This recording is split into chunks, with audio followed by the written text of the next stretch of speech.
Hello दोस्तों, story line wise channel में आपका स्वागत है। आज की हमारी कहानी है बहू घर की असली मालकिन मैं ही हूँ, जो कि प्रतिमा श्रीवास्तव जी द्वारा लिखित कहानी है।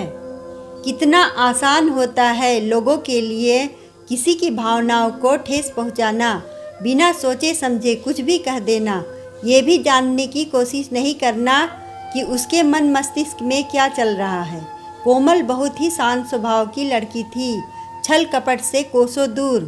जैसा नाम वैसा ही हृदय, दुनियादारी की समझ नहीं थी। तभी तो कोई तेज बोले तो आंखें भर आती थी। मम्मी कितना समझाती थी, बेटा दुनिया में हर तरह के लोग होते हैं, कई बार हम उनकी फितरत नहीं समझ पाते हैं, पर धोखा एक बार ही खाना चाहिए।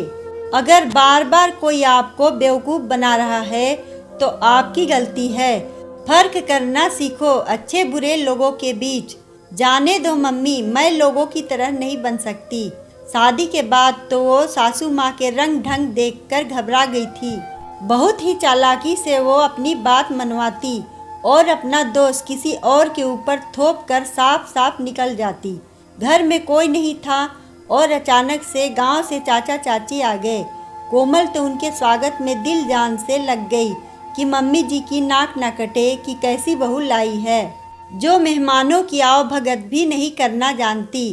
कोमल ने आदर सम्मान के साथ चाचा चाची का स्वागत किया, चाय नाश्ता देकर खाना बनाने में लग गई। जब सासू माँ बाजार से लौटी तो एकदम तमतमा गई।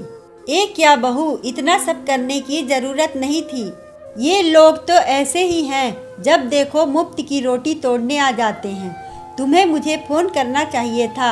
अभी मैं इस घर की असली मालकिन हूँ, तो तुम अपना दिमाग नहीं चलाया करो। कोमल को समझ में नहीं आ रहा था कि घर आए मेहमानों को खाना खिलाना या उनका आदर सम्मान करना क्यों इतना बड़ा गुनाह हो गया। उसकी आंखों से अनवरत अश्रु बह निकले। वो चाहकर भी उन्हें रोक नहीं पा रही थी।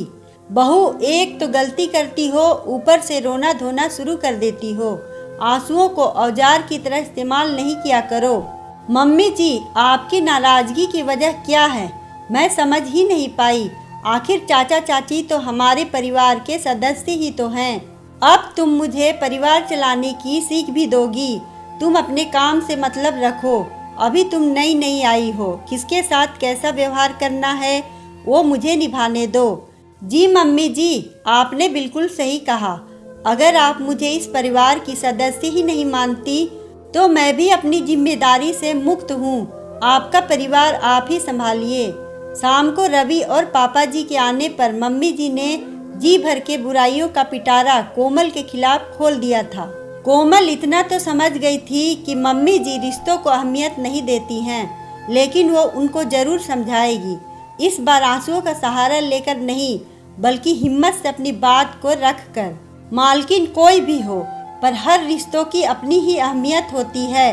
घर आए मेहमानों का सम्मान करना तो हमारे संस्कृति में है और वो हमेशा करेगी, भले ही किसी को अच्छा लगे ना लगे। रवि और पापा जी भी कोमल की बात से सहमत थे, किंतु मम्मी जी की दलीलों के आगे शांति बनाए रखने के लिए किसी ने अब तक विरोध नहीं किया था। अगर आपको ये कहानी पसंद आए तो वीडियो को लाइक करें, चैनल को सब्सक्राइब करें और कमेंट में बताएं कि आपको कहानी कैसी लगी। धन्यवाद।